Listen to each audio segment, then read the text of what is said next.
তখন বিভিন্ন বিষয়ে আমাদের যেরকম এবার ফ্লাডিংয়ের সময় এত আমাদের প্রায় 15,000 কোটি টাকার লস হয়েছে, সেই বিষয়ে সামনে রেখেছি।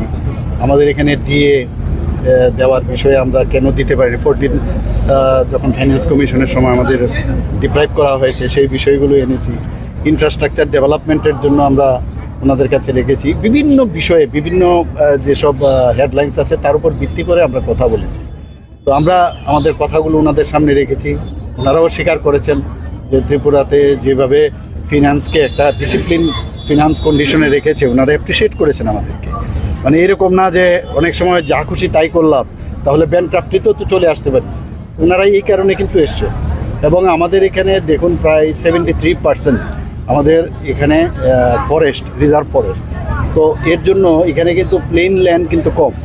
তো এখানে বড় বড় আমরা ইন্ডাস্ট্রি আনতে পারিনি। তো যে কারণে আমরা বললাম যে যেহেতু আমরা এই যে কার্বন ডাই অক্সাইড আমরা অ্যাবজর্ব করতে পারি, তার জন্য আমাদের গত বছর শুরু করেছিল ওটা 15 ফিনান্স কমিশন থেকে 10%, আমরা 20% বলেছি। এরকম বিভিন্ন, আমি একটা উদাহরণ দিলাম আর কি।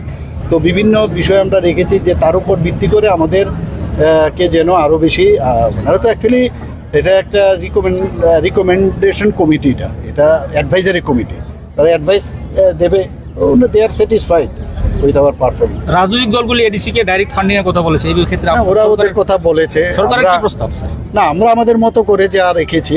আমাদের তো মানে ত্রিপুরা সরকার তো থাকতে হবে, তো সরকার থাকলে তো তবে অন্য জায়গায় আমরা দিতে পারবো। কাজে এটা দেখতে হবে, এই যে একটা মানে সোশিয়াল ফেব্রিক্স, সেটা কিন্তু থাকতে হবে আগে, আদারওয়াইজ ভেরি ডিফিকাল্ট। রাজ্য সরকার কি ডাইরেক্ট ফান্ডিং এর পক্ষে আছে? না, সেটা তো এখন আমি কি করে বলবো। আমি তো বলছি যে এই সোশিয়াল ফেব্রিক্স আমাদের রাখতে হবে না, আদারওয়াইজ তো স্টেট আবার আলাদা। যদি এটা একটা কথা, বিরাট একটা কোশ্চেন মার্ক। কিন্তু মাননীয় মুখ্যমন্ত্রী অষ্টম বেতন কমিশন নিয়ে কি কোনো পরিকল্পনা রয়েছে? সেই বিষয়ে আমরা কথা রেখেছি, ওনাদের সামনে বলেছি আমরা আমাদের কথাগুলো, যাতে সাধারণ মানুষের যা কথা, সাধারণ আমাদের যারা মানে খেটে খাওয়া মানুষ থেকে শুরু করে যারা আমাদের সরকারি কর্মচারী আছে, সবার কথাই মানে সবকা সাথ সবকা বিকাশের যা মন্ত্র আমরা সবসময় বলি, সব বিকাশের উন্নয়নের লক্ষ্যে।